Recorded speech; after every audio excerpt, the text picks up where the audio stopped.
Mata dagarra bule afaan agabu bule miila kophee keessa bule irraa rabbi sinaa baraaru.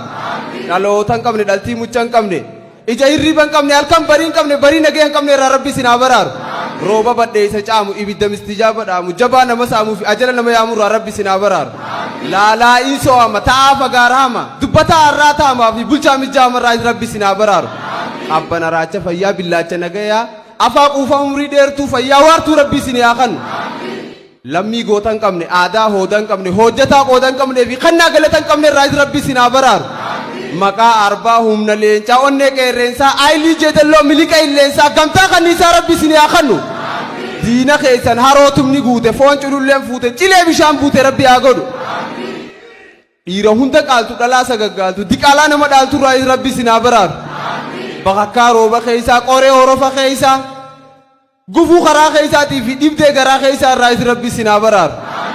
Diina keessan ibidda haa dhaamsu ija haa jaamsu. Ija haa jaamsu gufuu magan gufuullaan magan waraana magan waraantoo magan dhibamaa kanee walu du'aayii kan qeebalu dandeettii ka qabu rabbi rabbi lizzatiin isiniin jira.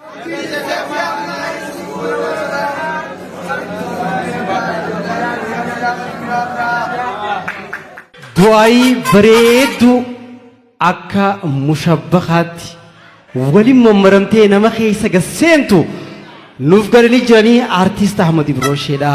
Dargaggeessa Jamaal guddisnee galateeffannaa kum lama allamagan umrii dheertuu rabbi sinii haa kennu isiniin jenna.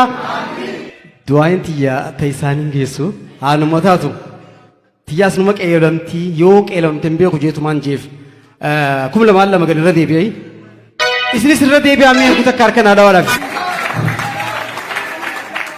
Arraan tanagaa sagantaan teenyaa hedduu babbareeddii sagantaa ergaa gurguddaaf keessaa qabdu tan nama bashannansiistu warreen iddoolee garaagaraa tattaanii sagantaa keenya kanaas daawwachaadhaa jiran akka ittiin bashannantan abdii guddaa qabaachaadha.